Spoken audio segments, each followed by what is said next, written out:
Tole nagaa waaqayyo isiniif haa ta'u. Dhimma 666 ilaalchisee kutaa lammaffaa kana keessatti wanta baay'ee murteessaa ta'e isin hubachuu qabdan isiniif qabadheen dhiyaadhe. Mul'ata Yohaannis boqonnaa 13 keessatti bineensi ibsame kan lakkoofsi maqaa isaa ibsu 666 ta'e sun beekuun barbaachisaa ta'uu hin taane dirqama nama kamiiti? Maaliif dirqama ta'anaan jechuu dandeessu? Sababiiwwan torban ani ammaan booddee isiniif ibsuuf jedhu kanarraan kan ka'e dirqama ta'a.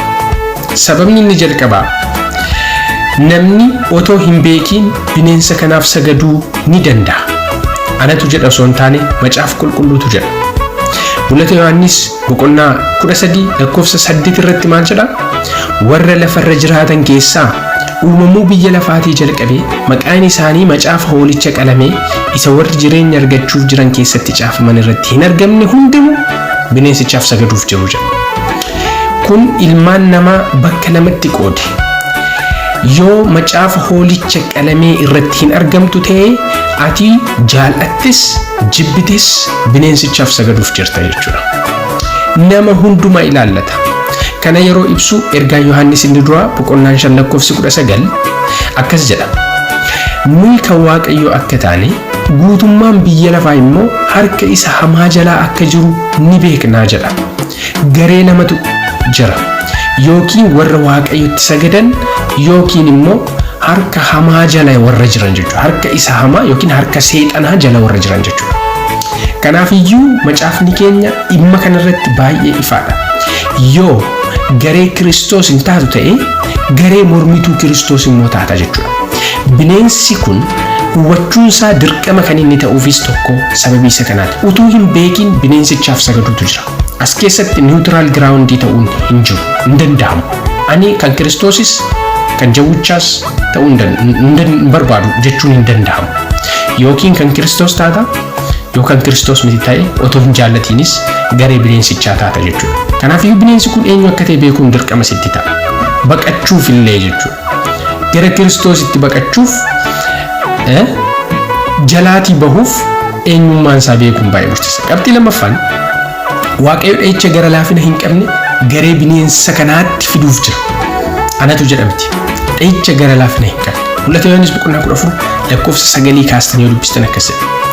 Ergamaan biraa inni sadaffaanis isaan duukaa bu'ee sagalee guddaadhaan namni bineensichaa fi bifa fakkeenya isaaf yoo sagade, na hubadhaa iddoo kanatti, bineensichaaf bifa fakkeenya isaaf yoo sagade, gubaa sanas adda isaatti yookiis harka isaatti yoo fudhate, inni ofii isaatii daadhii wayinii dheekkamsa Waaqayyoo isa utuu makaa hin qabaatiin xoofoo dheekkamsa isaatti buufame dhuguuf jira.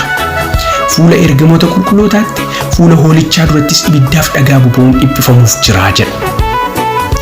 Daadhii wayinii dheekkamsa Waaqayyoo isa makaa hin qabne jechuun dheekkamsa araara wajjin walitti hin makamiin jechuudha. Dheekkamsa akkamii akka ta'e isinitti himuu hin danda'u. Garuu Waaqayyo warra bineensichaaf bifa fakkeenya isaafis sagadaniif, warra gubaa isaa addatti yookiin harkatti qabaataniif dheekkamsa gara laafina hin qabne akkasii qopheesseetu jira jechuudha. Kanaaf iyyuu har'a bineensi kun eenyu akka ta'e beekanii jalaa baqachuun dirqama taati jechuudha. Eenyu akka ta'e beekuu qabda. Otoo hin beekin, otoo hin jaallatin garee bineensicha kanaa taatee jirta ta'uu mala jechuudha. Qabxiin inni sadaffaan dha'icha jalqabaa, dha'ichi xumuraa torban keessaa inni jalqabaa warra bineensichaaf sagadan miidha. Akkuma beeknu xumura biyya lafaarratti dha'ichoonni torban ni jiru. Kanaaf iyyuu inni jalqabaa garee bineensichaa miidha. Macaafa qulqulluu jedha. Mul'ata Yohaannis boqonnaa 16 lakkoofsa 2 yoo laaltan, egaa ergamaan inni dura achii ba'ee waciitii isaa keessaa lafarratti gad naqee jedha. Madaan sodaachisaaniif dhukkubsaan namoota gubaa bineensichaa ofirraa qabanitti, warra bifa fakkeenya isaatiif sagadanittis ni nam'ee jedha. Kanaaf iyyuu madaan sodaachisaaniif dhukkubsaan sababii dha'icha isa jalqabaarraan kan ka'e kan inni miidhu eenyuun jechuudha. Warra bineensichaaf sagadan. Warra bineensichaaf sagadan. Qabxiin inni arfaffaan dha'icha torban keessaa inni shanaffaanis warra bineensichaaf sagadan miidha.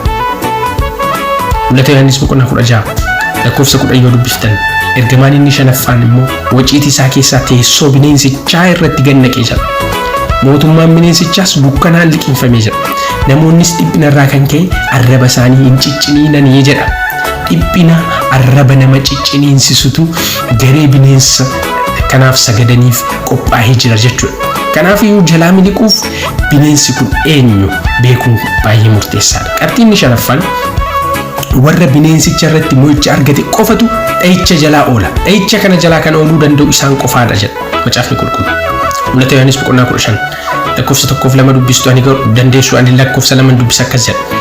Ergasii ani wanta akka galaana dhoqqee of ilaalee ibiddaan makaa irraa hojjetame tokko nan argee jedha.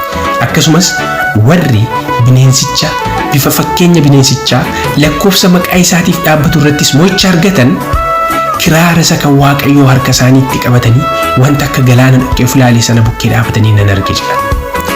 Kanaaf iyyuu warri isaan kanarratti bineensicha kanarratti mo'icha kan argatan maal hojjetu?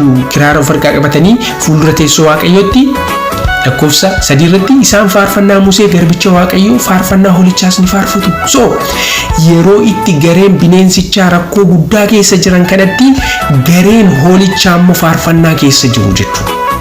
Kanaaf iyyuu dha'icha kana jalaa baraaramuuf dirqama bineensi kun eenyu akka ta'e beektee irraan adda baatee gara Kiristoositti deebi'uun dirqama sitti ta'a jechuudha. Okay, qabxiin inni jaaffaan warra bineensicha irratti mo'icha argate qofatu samii galuuf milkaa'ina argachuu danda'a jedha. Mul'ata Yohaannis 20 lakkoofsa 4 yoo ilaaltan kana booddees teessotaaf warra firdii kennuun isaaniif kenname teessota sana irra taa'an nan arge jedha. Akkasuma immoo lubbuu warra isa Yesuus dhugaa beetti dubbii Waaqayyoottis jabaachuu isaaniitiif mormatti kukkutamanii warra bineensichaaf fakkeenya isaafis hin sagadin bubaa isaas adda isaaniif harka isaaniitti hin fudhatin nan arge jedha. Isaan deebi'anii jiraatan waggaa 1000 Kiristoos wajjin mo'an jedha. Kanaaf iyyuu samii kan galuu danda'an mo'icha isa xumuraa warroonni dhamdhamuu danda'an warra bineensicha kanarratti mo'icha argatan qofaadha. Kanaaf iyyuu bineensi kun eenyu akka ta'e beekuun baay'ee murteessaadha.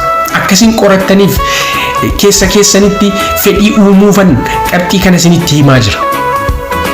Qabxiin inni 7ffaan seexanni bineensichi raajii sobduun fi namoonni bineensichaaf sagadan hundinuu dhumni isaanii adabbiin isaanii waan tokko. Seexanni bineensichi raajii sobduun macaafa jedhan miti. Mul'ata Yohaannis 20 lakkoofsa 7 kaaftanii yoo ilaaltan waggaan kumni sun yommuu raawwatamu seexanni iddoo itti hidhamee ture gadiin dhiifama. Inni saba golee lafaa arfan keessa jiran gogiin maagogiin goomsuudhaaf lolaaf walitti isaan qabuudhaaf isin ba'a. Lakkoofsi isaanii akka cirracha galaanaati. Isaan kun lafa bal'aatti bahanii buufata warra Waaqayyoof qulqullaa'anii mandara jaallatamtu sanas ni marsan garuu iddoo Waaqa keessaa bu'ee isaan fixe. Seexanni isaan gowwoomse kuufama ibiddaa fi dhagaa boba'u lafa bineensichii fi raajiin sobduun sun jiranitti gadi darbatame. Isaan bara amma bara baraatti halkaniif guyyaa dhiphifamuuf jiru jedha. Kanaaf iyyuu seexanni raajii sobduun bineensichi warroonni bineensichaaf sagadan hundumtuu abidda isa xumuraatiin dhumu jechuudha. Isinii galee wanti hubatamuu qabu xumura irratti jawwichi bineensichii fi raajiin sobduun garee tokkodha. Mul'ata Yohaannis 16 yoo ilaaltan yeroo dha'ichi jaaffaan bu'etti lakkoofsa 13 yoo dubbistan yommus ani afaan bineensa sakka jawwee sana keessaa bineensa akka jawwee keessaa afaan bineensa sakaanii keessaa bineensa isaa waa'ee isaa dubbachaa jirru keessaa jechuudha. Afaan raajii sobduu keessaas hafuuronni xuraa'oon 3 fattee fakkaataniitu ba'anii nan arge. Hafuura wal fakkaatoo qabu fattee kan fakkaatan 3 hafuura gosa tokko. Hayyee lakkoofsa isaan hafuurota seexanaa warra milikkita garaa garaa argisiisanidha. Isaan kun mootota guutummaa biyya lafaa lola guyyaa isa guddicha kan Waaqayyo hundumaa danda'u sanaaf walitti qabuudhaaf warra bahanidha jedha. Kanaaf iyyuu jawwicha bineensichaa fi raajii sobduu isaan kun garee tokko hafuura tokko kan arganan hafuura tokko kan qaban biyya lafaa lola xumuraatiif kan qopheessan namoota Waaqayyo irratti ijoollee Waaqayyo irratti kan kakaasan isaan kanadha jechuudha. Argitanii? Kanaaf iyyuu bineensi kun eenyu akka ta'e beekuun dirqama nama kamiiti.